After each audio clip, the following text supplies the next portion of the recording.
Hello everyone, welcome back to One Piece Nerd. In the previous chapter 1129, the citizens of Lego City were begging the fake sun god to calm down, but it didn't work much. Road was furious because his room had been burned, and his pets were either turned into food or lying in a corner. All of this was caused by the Straw Hat crew. He was chasing Luffy's group through Lego City, and thanks to capturing Iskat, they were running quite fast. Road tried using an insect net to catch them, but Zoro and Sanji easily tore through the iron mesh. The group continued toward another path guided by Nami. At first, Road was confident, thinking the Straw Hats couldn't escape the forest, as he had released a man-eating rabbit to guard it. Unexpectedly, the man-eating rabbit had become the first meal for the monster trio as soon as they woke up. You'd think Road would lose his temper, but no, he was even more twisted than anyone thought. Road laughed to tears because his overly peaceful kingdom had now become more lively, more real. Rebellion, violence, and evil had appeared in Lego City. This made him even more eager to trap the Straw Hat crew here forever as living dolls. Road revealed that this place was built to imprison giants, and no matter how hard they tried, they couldn't escape. His supremacist nationalism was the reason Road refused to join the Straw Hat fleet. He even left the new giant pirates and looked down on Hadrudin, but Road was wrong. With just one punch from Luffy's New Gear 4, a hole was easily punched through the wall, and Road was knocked out by Nami using Zeus. The group was amazed by the majestic scene outside. The adventure in the land of the giants, Elbaf, officially began, and in today's video, One Piece Nerd will analyze the latest One Piece chapter 1130 titled The Cursed Prince.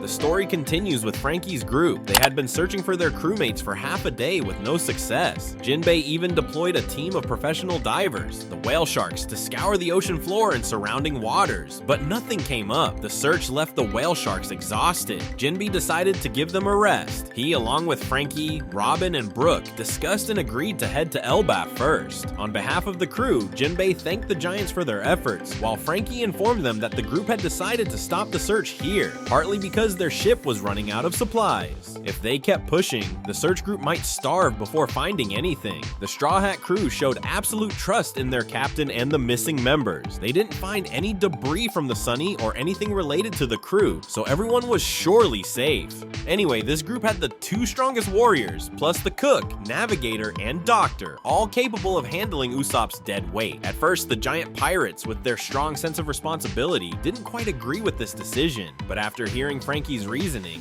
Dory was convinced. Well, since the Straw Hat said so, let's go ahead. The giant pirates' ship sped towards the land of the giants, unaware that Luffy's group had already started their adventure ahead of them. At the giant prison guarded by Road, Luffy's group had already made their way outside through the hole Luffy had punched. They were overwhelmed by the majestic scenery. The Elbaf prison was built atop a snowy mountain with a long suspension bridge connecting it to the Elbaf kingdom. Luffy was super excited to see thousand-year-old trees at the height they were standing, and the vastness of the forest made even Nami feel short of breath. Suddenly, two giants were approaching, and the crew quickly searched for a place to hide. It turned out these were Luffy's subordinates, members of the new giant pirates led by Hadrudin, including the female ship Dr. Gerd and the male cook Goldberg. From the way they spoke, it seemed like Road wasn't very popular with his former crew. His official name had been changed to Rodo. Gerd clearly hated this guy, and she didn't understand why Hadrudin recruited such a pervert into the crew. Goldberg explained that while Rodo had an eccentric personality, he was a brilliant navigator. However, once a woman dislikes a man, she only sees his flaws, and no matter his sailing talents, to Gerd, Rodo was still a disgrace to Elbaf, even more despicable than Loki. By the way, the official name of the giant kingdom is Elbaf, not Elbaf as we often know. The pronunciation is the same, but the F is replaced by PH. This is partly because the place has always been isolated from the world. About 100 years ago, Dory and Brogy formed the giant warrior pirates, shocking the world, which brought attention to their homeland. However, due to the similar pronunciation, people started writing the kingdom's name wrong. The correct spelling is Elbaf with PH. Continuing the conversation between Gerd and Goldberg, they came here because Gerd's owl Piper had spotted Mugen. Roto's crow had taken a ship back. Such unauthorized entry into Elbaf would certainly be severely punished. Gerd and Goldberg were responsible for capturing the intruders. However, Roto often secretly brought people to his base and even framed others. In fact, he had committed many illegal kidnappings. Roto exploited loopholes in Elbaf's laws to indulge in his perverse hobbies. This disgusted Gerd, and she vowed that if she found Roto breaking the law, she would gather evidence and immediately report it to Elder Jarul. Jarul, now 409 years old, is the giant elder who appeared in Big Mom's flashback, whose close comrade was killed by Charlotte Linlin in her rampage. At this moment, the Straw Hats were hiding behind a pillar, hearing the conversation but not daring to show themselves since they were the illegal intruders. Usopp, on the other hand, was crying with joy when he heard them mention Elbaf. When Luffy punched the wall, Usopp had prayed that the outside would be Elbaf, fulfilling his wish. Sanji was equally relieved, having grown tired of weirdos obsessed with sewing and playing with dolls. He finally encountered a well-endowed lady. However, to win over Gerd, Sanji would need Luffy's rubber abilities, specifically Gear 3 if you know what I mean.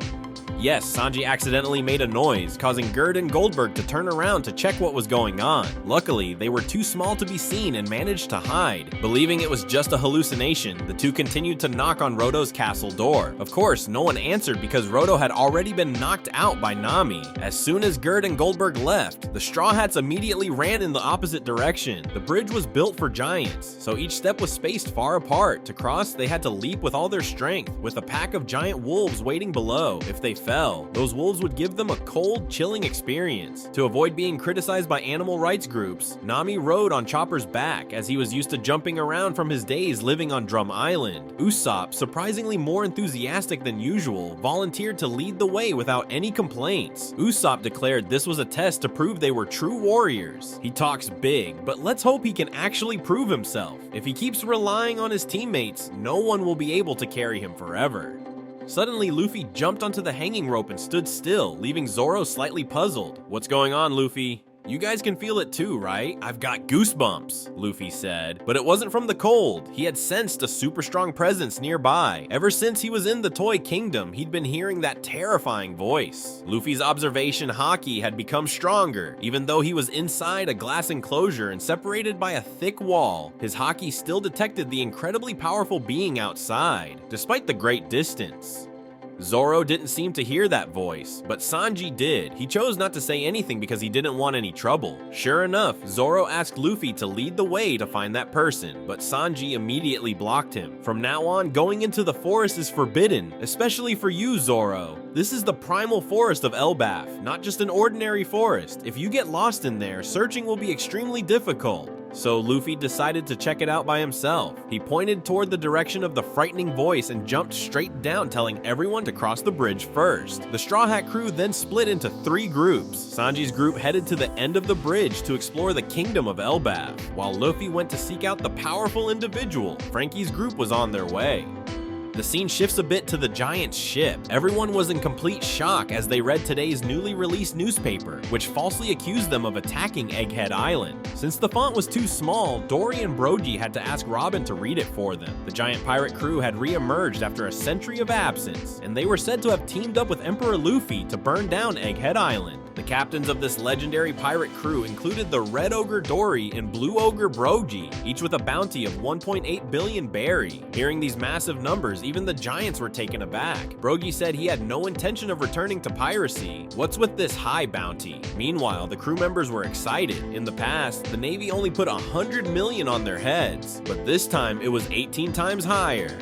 Robin explained that the world had changed drastically over the centuries, and inflation was inevitable. However, 1.8 billion berry was also a reasonable amount for the leaders of the giant warriors of Elbaf, partly due to Morgan's exaggerated report. He fabricated the story that they teamed up with Luffy and killed Dr. Vegapunk, which escalated the severity of the situation. Mr. 3 nearly landed a 3.6 billion berry bounty because he almost killed Dory and Brogy at Little Garden. But bounty isn't just based on strength, it's also about crimes, reputation, and how much of a threat you are to the world government. Dory and Brogy might not be stronger than a Yonko commander, but they are allies of Emperor Straw Hat Luffy and friends with Emperor Red-Haired Shanks. Who would dare mess with the friends of two emperors? Moreover, Elbaf has always supported Nika. Dory and Brogy already know that Luffy is Nika, and that only increases their threat level. They are also the leaders of the giant warriors. All these factors, plus centuries of inflation, make the 1.8 billion number completely reasonable. Seeing the atmosphere was too serious, Lilith joked, "Oh, so you guys killed me?" Which made Franky a bit annoyed, while Brook wondered who took their picture on Egghead Island. Jinbei explained that this was Morgan's professional secret. No matter what, his economic newspaper always gets the hottest news, even from Egghead Island. Both the Navy and CP9 could be bribed by Morgan with a lot of money. Meanwhile, Robin noticed the X mark on Luffy's left arm when he shifted into his free form. Even Luffy himself doesn't fully understand that form, so the crew just calls Gear 5 the free form.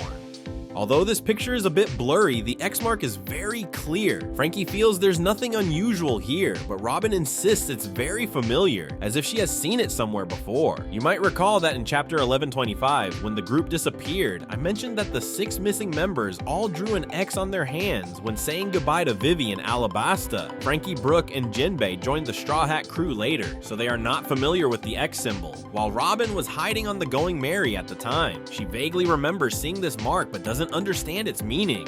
For those who may have forgotten, when the crew encountered Bon Clay, aka Mr. 2 of Baroque Works, knowing that he could impersonate anyone, the Straw Hats and Vivi discussed how to identify each other. In that discussion, Luffy suggested using the X mark on their arms because they were pirates, and the X resembled a skull and crossbones, which was quite fitting. Though Nami pointed out that the symbol brings death to enemies, Luffy decided on it anyway. Since then, no matter what happens, the X on the left arm is a sign of crewmate identification, and that's its meaning. The question is, when did this X mark appear on Luffy's hand? I searched through all the chapters at Egghead and found nothing. From Luffy's fight with Kizaru until the appearance of the Garossi, there was no X at all. For example, in chapter 1120, as I showed, when the ancient robot Emeth called Leafy Joy Boy, Luffy raised his left arm toward us, and there was no X mark at all. Perhaps the photographer captured a special moment, and that is most certainly the case. Upon closer analysis, I believe the photograph was taken before Emeth unleashed the Conqueror's Haki, as Joy Boy's Haki knocked everyone unconscious. The photographer may have taken the shot after Luffy exited the forest, as before that, the Navy had been ordered to evacuate everyone due to the appearance of Saint Saturn. However, by chapter 1120, Luffy's arm still had no X mark, so I guess the photographer captured a golden moment, the moment when Nika reacted to Joy Boy's Haki. Joy Boy was the original wielder of the Hito Hito no Mi, model Nika, and a comrade of Emeth. This bond is incredibly strong, so even though Joy Boy is long gone, Emeth still responded and awakened when he heard Luffy's drums of liberation. Conversely, the Devil Fruit also has a soul, and since Nika's fruit is a mythical Zoan type, its will is even stronger. Luffy's Devil Fruit reacted to Joy Boy's Haki, and the X mark on Luffy's arm could be the result of this resonance in the moment Emeth untied the ropes to unleash the Conqueror's Haki. The X mark is a symbol of comradeship, and it unintentionally appeared on Luffy's arm, captured by the photographer. I can't think of any other explanation. However, when mentioning this X, Vivi cannot be overlooked. Could this be a sign that she is in danger? As Nami once said, this symbol also means death to enemies. Vivi is currently targeted by Emu, and the world government may have located Morgan's balloon. Morgan bought the photos at Egghead from the Navy or Cypher Pole involved in this incident. The government may have discovered that their men were bribed by Morgan when Luffy's Gear 5 form spread across the news after the Wano arc.